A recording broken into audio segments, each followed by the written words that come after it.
بجلی کی طویل لوڈ شیڈنگ، بلوں میں ناجائز ڈیٹیکشن سمیت سیپکو کے دیگر مظالم کے خلاف سکھر ڈیولپمنٹ الائنس اور سکھر اسمال ٹریڈرز کا گھنٹہ گھر چوک پر احتجاجی مظاہرہ و دھرنا دیا۔ سکھر کے عوام اور تاجر مزید ظلم برداشت نہیں کریں گے۔ اگر سیپکو نے اپنی روش نہ بدلی تو احتجاجی تحریک کو مزید وسعت دی جائے گی۔ سکھر میں سیپکو کی غیر اعلانیہ اور طویل لوڈ شیڈنگ، زائد بلنگ اور غیر قانونی ڈیٹیکشن بلز کے خلاف سکھر ڈیولپمنٹ الائنس اور سکھر اسمال ٹریڈرز کے زیر اہتمام ایک بھرپور اور پرامن احتجاجی ریلی نکالی گئی۔ ریلی کی قیادت چیئرمین سکھر ڈیولپمنٹ الائنس اور صدر سکھر اسمال ٹریڈرز حاجی محمد جاوید میمن اور عامر فاروقی نے کی۔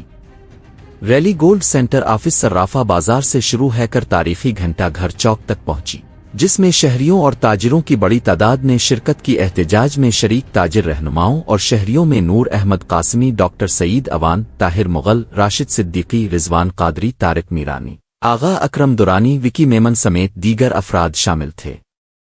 شرکا نے سیپکو انتظامیہ کے خلاف شدید نعرے بازی کی اور مطالبہ کیا کہ غیر اعلانیہ لوڈ شیڈنگ، بلاجواز زائد بلوں اور ناجائز ڈیٹیکشن بلز کا سلسلہ فوری طور پر ختم کیا جائے۔ مقررین نے کہا کہ مسلسل بجلی کی بندش اور مہنگی بلنگ نے عوام اور تاجروں کو اذیت ناک صورتحال سے دوچار کر دیا ہے۔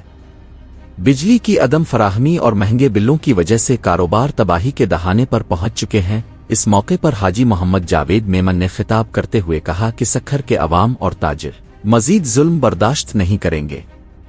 اگر سیپکو نے اپنی روش نہ بدلی تو احتجاجی تحریک کو مزید وسعت دی جائے گی۔ انہوں نے کہا کہ یہ احتجاج شہریوں کے بنیادی حقوق کی جنگ ہے اور یہ سلسلہ لوڈ شیڈنگ، زائد بلنگ اور ڈیٹیکشن بلز کے خاتمے تک جاری رہے گا۔